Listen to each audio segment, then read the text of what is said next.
Hello pharmacist साथियों, Pune pharma coaching में आपका स्वागत है।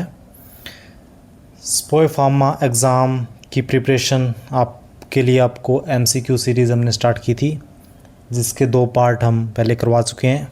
आप प्ले लिस्ट में जाके देख सकते हैं।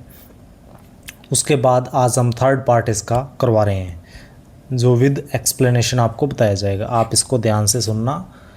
एमसीक्यूज़ जो आपके ये इंपॉर्टेंट पिन पॉइंट है इनको, और साथ में एक्सप्लेनेशन को आपके एग्ज़ाम के लिए वेरी वेरी इंपॉर्टेंट है। So first question, diabetes insipidus treat by, so right answer vasopressin. Diabetes 2 type की होती है, एक मेलाइटस होती है और एक आपकी इंसिपिडस होती है। ठीक है, तो यहाँ पूछा गया है इंसिपिडस जो ट्रीट करते हैं वैसोप्रेसिन। डायबिटीज़ मेलाइटस में आपकी बॉडी में ब्लड शुगर की मात्रा बढ़ जाती है। ठीक है, अब नेक्स्ट, फास्ट ब्रीदिंग को कहते हैं टेकीपीनिया और स्लो ब्रीदिंग ब्रैडीपेनिया। अब फास्ट ब्रीदिंग की जगह फास्ट हार्ट बीट भी आ सकता है, इंक्रीज हार्ट बीट आ सकता है। सो आपने वर्ड याद रखना है टैकीकार्डिया और slow bradycardia. Next, leukotriene antagonist. So इसके एग्जाम्पल हैं ज़ाफ्रिक्लास्ट, मोंटेलुकास्ट, जिलेटिन। ये सारे ब्रोंकियल अस्थमा टॉपिक से रिलेटेड जो आपकी क्लासिफिकेशन है उससे रिलेटेड क्वेश्चन है, ध्यान रखना है आपको। मास्ट सेल सीक्रेट, सेल क्या सीक्रेट करती है इससे रिलेटेड क्वेश्चन जरूर आता है। सो इसका राइट आंसर है हिस्टामाइन और ल्यूकोट्राइन में कोई भी ऑप्शन एग्जाम में दिखे वो आप कर देना। नेक्स्ट, सिलेक्टिव B2 एगोनिस्ट का एग्जाम्पल, सो ये सालब्यूटामोल, टर्ब्यूटालिन और साल्मिट्रॉल। ठीक है, ज़ैंथिन डेरिवेटिव ये भी अस्थमा में काम आती हैं, थियोफाइलिन और कैफिन। नेक्स्ट, एंटीकोलिनर्जिक, सो इसका एग्जांपल है इप्राट्रोपियम ब्रोमाइड। ठीक है, अब ये जो लाइन है काफ़ी इंपॉर्टेंट आपके लिए, 2-3 क्वेश्चन इसमें से निकलते हैं। थियोफाइलिन ड्रग एक तो क्या शो करती है, zero order kinetic. Zero order kinetic क्या होती हैं, जो शुरू से लेकर एंड तक सेम प्रोसेस से ही चलती हैं। ठीक है, और इनकी नैरो मार्जिन ऑफ सेफ्टी होती है, नैरो थेरापेटिक रेंज की ये ड्रग्स हैं। ठीक है, और नैरो थेरापेटिक रेंज के कारण स्मोकर को इनकी हायर डोज रिक्वायर्ड होती है। ठीक है, सेम जैसे नॉर्मल इंसान जितनी डोज उसको देंगे तो उसको इफ़ेक्ट नहीं आएगा, इफ़ेक्ट लाने के लिए उसको हायर डोज देनी पड़ती है। क्वेश्चन आ जाए नैरो थेरापेटिक रेंज के एग्जाम्पल क्या है ड्रग का, सो थियोफाइलिन राइट आंसर होगा। नेक्स्ट, पैरिएटल सेल क्या सीक्रेट करती है, सो ये सीक्रेट करती है HCl जो एसिड बनाता है। ठीक है, ग्लोब्यूट सेल क्या सीक्रेट करती है, म्यूकस। ठीक है, next, ulcer protective drugs, sucralfate, CBS क्लोइडल bismuth. ठीक है, और एंटासिड क्या करते हैं, ये न्यूट्रलाइज करते हैं गैस्ट्रिक HCl को। ठीक है, मिल्क ऑफ मैग्नीशिया आ सकता है 8% solution of magnesium hydroxide. Percentage में पूछ सकते हैं 6, 7, 8, 10, तो आपने ये भी ध्यान रखना है। नेक्स्ट, प्रोटॉन पंप इनहिबिटर का एग्जाम्पल क्या है, ओम्पेराजोल है, पेंटोप्राजोल है, ये प्रोटॉन पंप इनहिबिटर है। और इसके अलावा यदि क्वेश्चन आ जाए कि इनमें से कौन सी प्रो ड्रग है और आपको ऑप्शन में दिख जाए ओम्पेराजोल, पेंटोप्राजोल, तो ये प्रो ड्रग भी होती हैं दोनों। इसके अलावा हिट एंड रन ड्रग। ठीक है, सो हिट एंड रन ड्रग जो कि काफ़ी लंबा उनका एक्शन चलता रहता है, और ये हैं, इनके एग्जाम्पल भी ओम्पेराजोल और पेंटोप्राजोल है। ठीक है, नेक्स्ट, H2 ब्लॉकर, ये भी आपके एज ए एंटासिड काम में लिए जाते हैं। स्मेटिडीन, रेंटिडीन, फेमोटिडीन। रेंटिडीन बैंड है। ठीक है, हुई थी। अब सिमेटिडीन में कौन सी रिंग पाई जाती है, अमाइडाजोल रिंग। इमिडाजोल 5 मेम्ब्रेन रिंग होती है। रेंटिडीन में कौन सी रिंग पाई जाती है, फ्यूरन रिंग। और फेमोटिडीन में थायाजोल रिंग।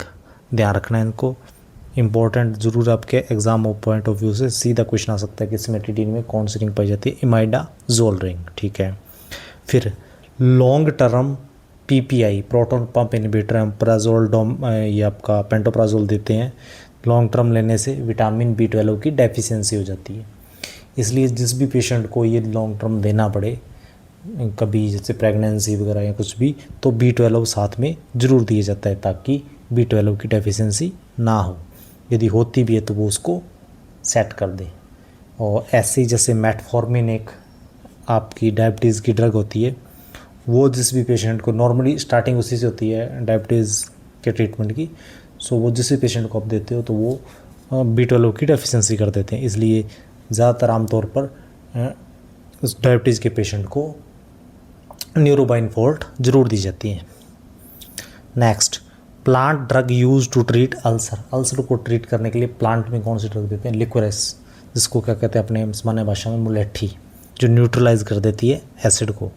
नेक्स्ट, सिमेथिकॉन डिमेथिकॉन एक एंटासिड फॉर्मुलेशन है जो कि as a anti foaming agent काम में लिए जाते हैं दोनों, ठीक है। डिस्पर्सिंग एजेंट भी इनको कह सकते हैं, एंटी फॉर्मिंग एजेंट भी कह सकते हैं, और एंटासिड फॉर्मुलेशन में काम में लिए जाते हैं ये भी कह सकते हैं, ठीक है। छोटे बच्चों के आमतौर पे जो गैस्ट्रिक में उनको डिस्कम्फर्ट होता है तो उनको ये सिमेथिकॉन डिमेथिकॉन के जो सिरप्स आते हैं वो दिए जाते हैं, काफ़ी अच्छा रिजल्ट उनसे मिलता है। नेक्स्ट क्वेश्चन आ जाए 5-HT3 एंटागोनिस्ट का एग्जांपल। सो ये ऑन्डेस्टेरॉन, वोमिट में देते हैं क्या? ऑन्डेस्टेरॉन। कैंसर केमोथेरेपी वाली वोमिटिंग में क्या देते हैं? ऑन्डेस्टेरॉन, ठीक है। नेक्स्ट, अब एंटीमेटिक एक्शन भी होता है डोमपेडोन मेटोक्लोप्रामाइड का, डोमस्टाल आती है डोमपेडोन की। सो और प्रोकाइनेटिक ड्रग का एग्जांपल वो भी यही है, डोमपेडोन और मेटोक्लोप्रामाइड। अब motion sickness controlled by, motion sickness, बस वगैरह में कोई जाता है, ट्रैवलिंग करता है तो उसको वॉमिट होती है, तो उससे पहले उसको हायोसाइन की टैबलेट्स ले लेनी चाहिए यदि ऐसी दिक्कत है, क्योंकि वो उस चीज़ को कंट्रोल कर देती है। इसके अलावा मॉर्निंग सिकनेस, जैसे लेडीज़ों में आमतौर पर क्या होता है कि प्रेगनेंसी में उनके मॉर्निंग में ये सिकनेस होती है, उनको वॉमिट जैसा फील होता है, तो उसके लिए डॉक्सिलामाइन टैबलेट जो दी जाती है, नॉर्मली विटामिन B12 6 के साथ भी आती है, क्योंकि उसका भी अच्छा इफेक्ट है B6 का इस चीज़ में, मॉर्निंग सिकनेस में, इसलिए उसके साथ ये टैबलेट दी जाती है। डॉक्सीनेट नाम से ये टैबलेट आती है, ठीक है, और B ब्रांड नेम से ये आती है। सो ये मॉर्निंग सिकनेस को कंट्रोल करती है। नेक्स्ट, स्टिमुलेटिक परगेटिव एग्जाम्पल क्या क्या होते हैं? सेना, एलोए, कास्टोयल, फेनोल्फथालिन, बिस्कोडाइल, ये सारे जो हैं वो स्टिमुलेंट परगेटिव हैं। बिस्कोडाइल डल्कोलेक्स ब्रांड नेम से प्रचलित है। फिर ऑस्मोटिक लैक्सेटिव लैक्टुलोज, ठीक है। अब एक नॉर्मल आपको बात भी इससे बताते हैं, स्टमक में आपके डिस्कम्फर्ट हो रहा है, उसमें दिक्कत है तो वॉमिट होती है, ठीक है, और इंटेस्टाइन इरिटेट कर रही है तो लूज मोशन होते हैं। आमतौर पर बोलते हैं ना, स्टमक में गैस है ज़्यादा बढ़ गई तो वॉमिट हो जाती है, लेकिन लूज मोशन किससे होते हैं? इंटेस्टाइन में जो गैस चली जाती है, बोल देते हैं गैस इंटेस्टाइन में चलेगी, फंस जाती है तो उससे दिक्कत होती है, तो वो लूज मोशन तक हो जाते हैं। फिर नेक्स्ट, एमोबियासिस कोज्ड बाय, कौन कोज करता है? ये करता है एंटामीबा हिस्टोलाइटिका, इसमें मेट्रोनिडाजोल ये ऐसी मेडिसिन दी जाती हैं। नेक्स्ट, एडसोर्बेंट का एग्जांपल काउलिन, पेक्टिन, चाक, जैसे चारकोल भी कहते हैं, ये इसके एग्जांपल हैं। सो ये इम्पोर्टेंट क्वेश्चन हमने आपको स्पोय फार्मा एग्ज़ाम के लिए, उसके लेवल के एग्ज़ाम के क्वेश्चन हम लाए हैं। हार्ड भी ला सकते थे लेकिन नहीं, जो उसके लेवल के क्वेश्चन है वही हैं, उससे रिलेटेड ही हैं, आपका वही बेस बन जाएगी। हाँ, इस टाइप के क्वेश्चन ही एग्ज़ाम में पूछे जाएंगे, ठीक है। Thank you.